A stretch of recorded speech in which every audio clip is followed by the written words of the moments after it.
kay nangutana man ka, pero ingon ka is sulti lang diha sa video mo. Basta ingon ani lang guys, parang ayaw kong mag-istorya sa mag-explain sa imuha ari sa video, pero gusto mo man sa video, sabi mo nandyan ka sa Manila. Karon sa Manila nga tinitirahan ninyo, paalison daw kayo kasi mayroong ari. Yung tinitirahan ninyo, 4 kayo kabahay. Yung lupa nga naakupar sa sinabi nga mayroong ari. Diba? Sinabi ko sa iyo, magpunta kang abogado, mangonsulta ka, kay para ang advice sa abogado, ang i-advise nila, ito ang sundin mo. Kay sabi mo, ikwento mo ang sa akin, ipakwento niya sa akin. Kung ako ang imuhang pa-adviseon, pero punta ka sa abogado, ha? Kung ako ang imong pa-adviseon, ingon ani lang. Una, ang ato ang pangayoon, court order. Kay kanang court order, mulusot na siya. Mag-base sa imong dokumento nga ikaw gid ang tag-iya anang dendabita.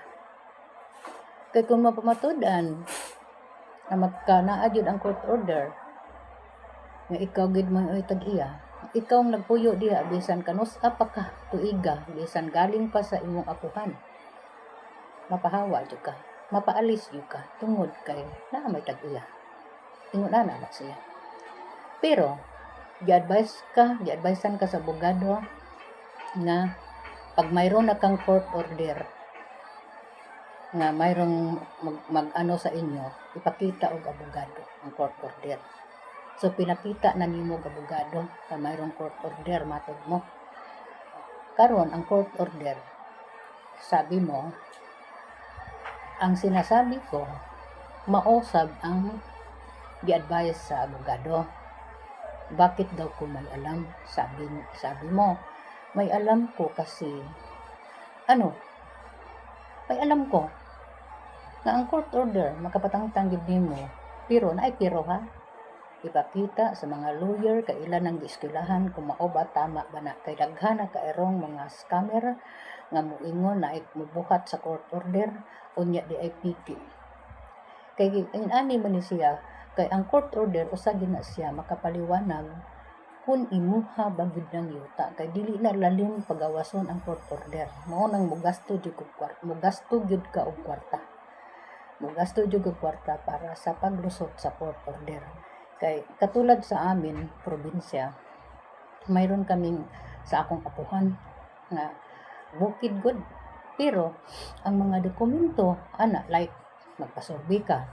Una, kung magpasurvey ka yuta, ang yuta magpasurvey ka, una, first, na kay technical nga approved plan. Kanusa man ni approved plan ang kaning yuta. Kinahanglan na anak yan ay mga pirma nga legal. Dili approved plan nga magpubut-buhat ng kadinha og technical nga imo nga diin na siya nag-base.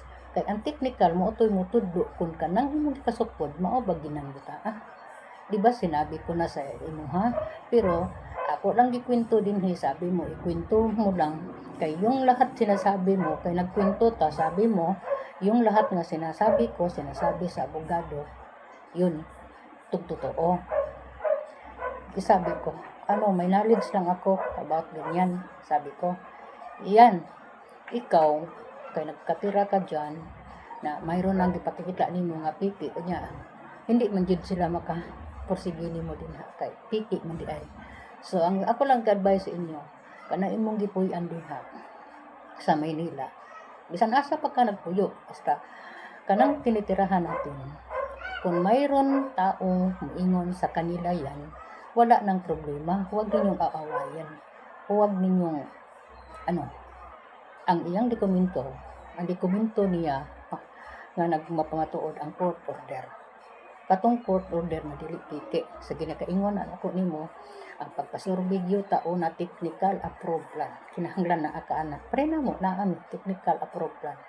Unya dili piki ha, dili pabut-buhat lang kay kanang piki di na magsisilbi og sa lahutay og sa kumbatis korte, di na magsilbi mapildi jud ka magkusik-kusik kasi imong kwarta.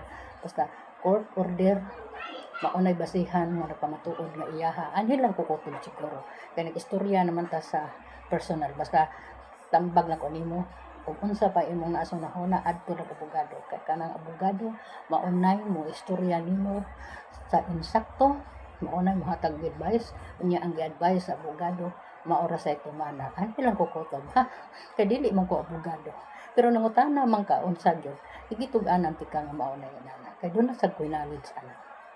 Sige, salamat kayo.